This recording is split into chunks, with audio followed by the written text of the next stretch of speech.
If you can understand the real-world clips that you'll watch in this video, then you're absolutely fluent. These are clips of native speakers telling each other jokes. To understand these jokes, you need to understand English language nuances and cultural references.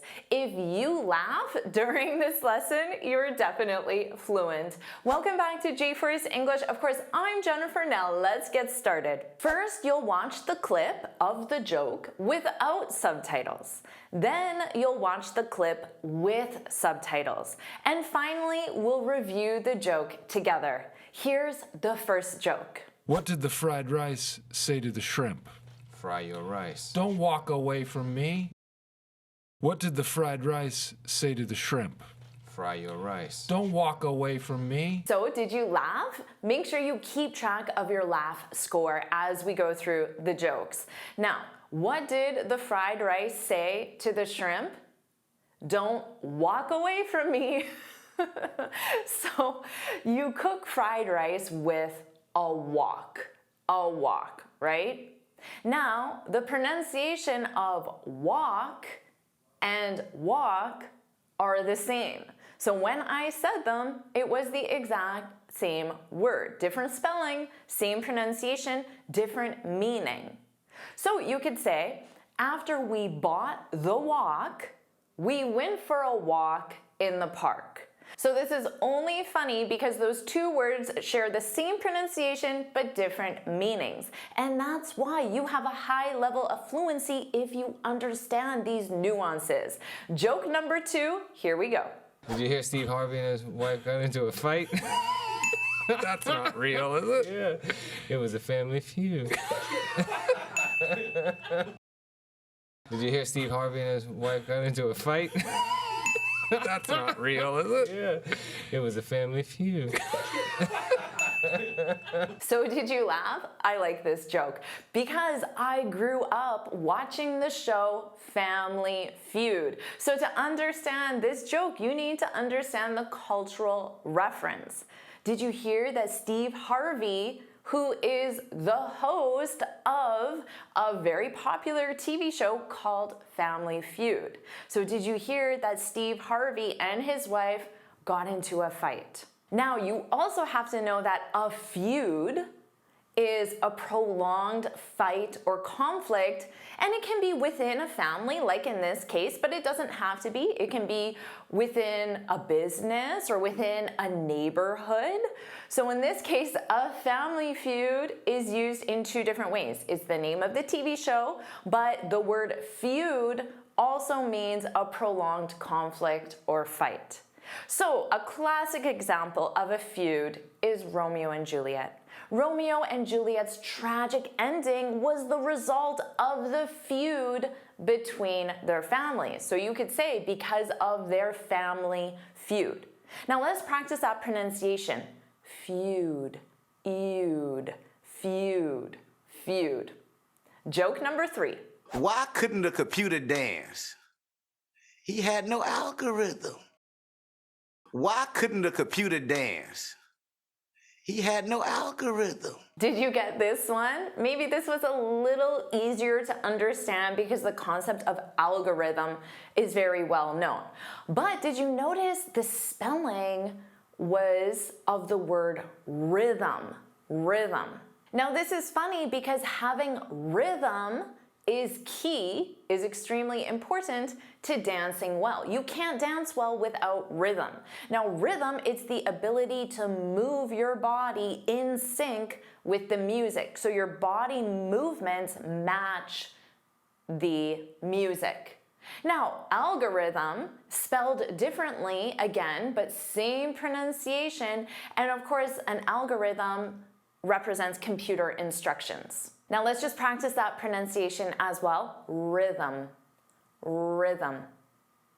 Our next joke. How does a pilot take his sandwich? Plane. How does a pilot take his sandwich? Plane. So did you laugh? Did you notice that spelling of the word plane? They spelled it as what a pilot flies, which is A plane. So of course a pilot flies a plane, and the word plane and plane again have the same pronunciation.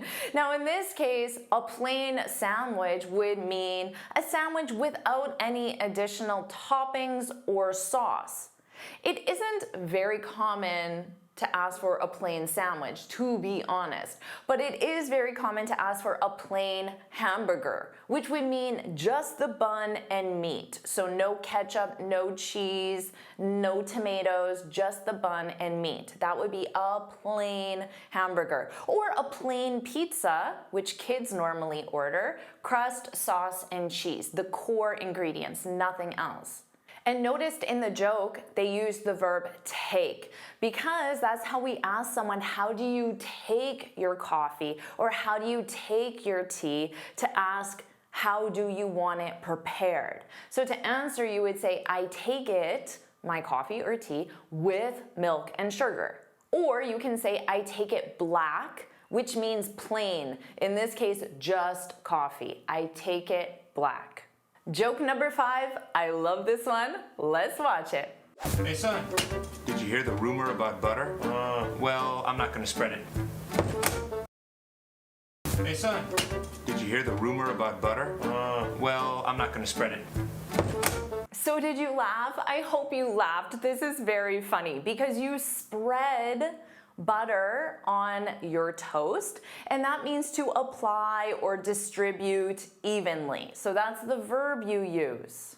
But you also spread a rumor, which means to share or circulate that rumor. And a rumor is information or a story that may not be true or verified. For example, I heard they're getting divorced, but it could just be a rumor. So someone told you that, but you are not 100% sure if it's true. It's a rumor. And you shouldn't spread rumors around the office. Maybe that's what your coworker tells you. So what's your laugh score so far? Joke number 6, here we go. Dad, did you get a haircut? Oh, no, I got them all cut. Dad, did you get a haircut? Oh, no, I got them all cut. I really loved this joke. I probably laughed the most with this one. A haircut is the act of getting your hair cut. So the noun is a haircut. But if you say a hair, a hair, that's the noun. This is a hair, and then cut is the verb. So you could say a hair and then the verb cut. Because remember, cut is an irregular verb. So all conjugations are cut, cut, cut. And then remember, I said a hair. Well, that represents, I don't know if you can see it, but one hair.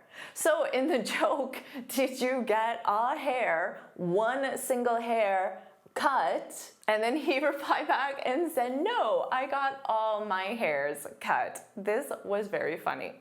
Now, just keep in mind that hair is a collective noun.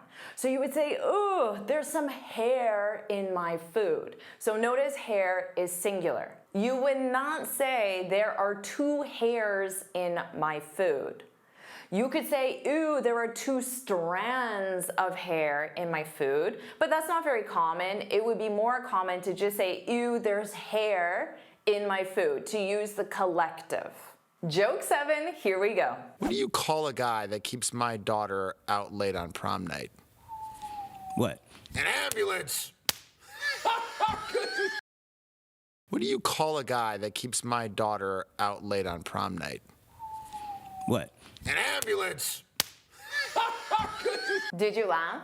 This is funny because you're expecting the answer to be a specific name, right? Because you call someone a name. But you can also call someone an ambulance if they're hurt. So in this case, call to request an ambulance. Now, this is also funny because of the cultural context. Dads are protective of their young daughters overall, but especially on prom night, because in North America, prom night is often the time when young couples take their relationship to the next level, if you know what I mean. On prom night, we conceived Lacey. Joke number 8, here we go. Why are women in such great shape? Because they run the world. Boom. You didn't even think about that. Your mind was in the gutter, right? Why are women in such great shape? Because they run the world. Boom.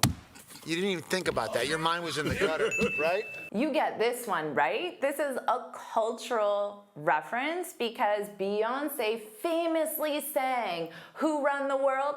Girls."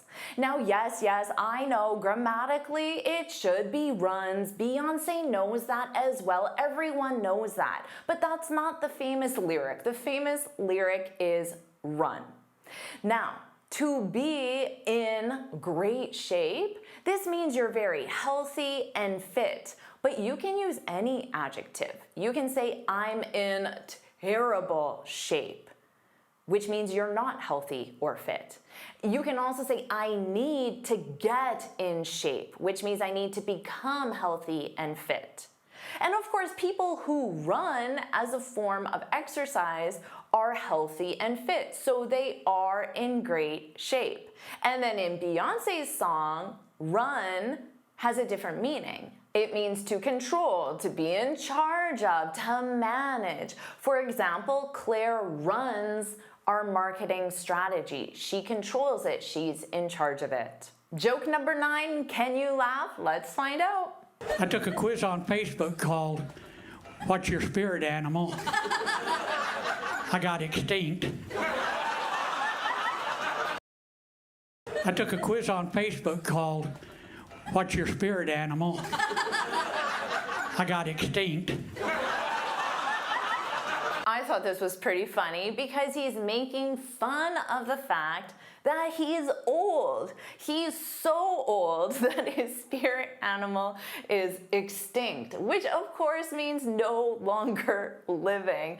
And this is of course funny as well because it's not the answer the audience expected. They expected him to name a specific animal like a wolf or a bear or a penguin.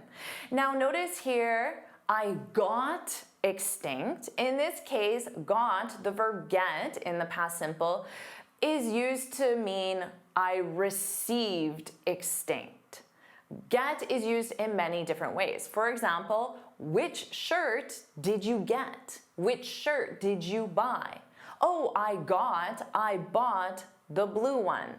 Now you can also say, I received 9 out of 10 on the quiz. So you can share what you got on this laugh quiz at the end of the lesson. Joke number 10. So my wife and I, we recently celebrated our 29th wedding anniversary. Oh, thanks. Thanks very much. Thank you. And I'm happily married. I know that I'm lucky because 50% of married people say they're unhappily married. This is according to a poll I took earlier today at my house. So my wife and I, we recently celebrated our 29th wedding anniversary. Oh, thanks. Thanks very much. Thank you. And I'm happily married. I know that I'm lucky because 50% of married people say they're unhappily married. This is according to a poll I took earlier today at my house. I found this really funny. I don't know about you. And it was the build-up, the context that he gave. Now, if 50% of the people in his house are unhappily married, and he's happily married, remember he said that, well, that means his wife is unhappily married. Now, a poll, this is a survey. It's a questionnaire to get people's opinions. And notice that verb, you take a poll, which means to conduct a poll. So, how many times did you laugh? I have a bonus joke for you, and this is an English language and English teacher joke. I'll say it twice, first without subtitles, and then you can see the subtitles. Why did the comma break up with the sentence? It needed some space. I'll say it again. Why did the comma break up with the sentence? It needed some space. So did you laugh? My husband did not laugh at this joke, but obviously he is fluent. So the role of a comma in a sentence is to create space, to create a pause between your ideas. In my opinion, it's a good idea. So there, in my opinion, comma, you take a pause, you create space. But I need space is a common reason provided for a breakup. And in this case, space represents personal time, time alone to think and reflect on life. You also need to understand what it means to break up with someone. This means to end a romantic relationship. So maybe your friend says, "Are you and John coming to the party?" And you say, "Actually, we broke up. We ended our romantic relationship." You could say, "I broke up with John. I ended it." Or "John broke up with me. John ended it." Now, the friend could say, "Why did you break up?" And you can say, "I don't know. He said he needed some space, some time alone away from me." How rude is that? So how many times did you laugh out of 11? Share your laugh score in the comments. And now that you understand the jokes, let's listen to them all again so you can keep laughing and also share these jokes with your friends as well. What did the fried rice say to the shrimp? Fry your rice. Don't walk away from me. Did you hear Steve Harvey and his wife got into a fight? That's not real, is it? Yeah, it was a family feud. Why couldn't the computer dance? He had no algorithm. How does a pilot take his sandwich? Plane. Hey, son, did you hear the rumor about butter? Well, I'm not gonna spread it. Dad, did you get a haircut? Oh, no, I got them all cut. What do you call a guy that keeps my daughter out late on prom night? What? An ambulance! Why are women in such great shape? Because they run the world. Boom. You didn't even think about that. Your mind was in the gutter, right? I took a quiz on Facebook called "What's Your Spirit Animal?" I got extinct. So my wife and I, we recently celebrated our 29th wedding anniversary. Oh, thanks. Thanks very much. Thank you. And I'm happily married. I know that I'm lucky because 50% of married people say they're unhappily married. This is according to a poll I took earlier today at my house. Why did the comma break up with the sentence? It needed some space. Do you want me to make another lesson like this? If you do, put a laugh emoji in the comments. And of course, make sure you like this lesson, share it with your friends, and subscribe so you're notified every time I post a new lesson. And you can get this free speaking guide where I share 6 tips on how to speak English fluently and confidently. You can click here to download it or look for the link in the description. And here's another lesson I know you'll love. Watch it now.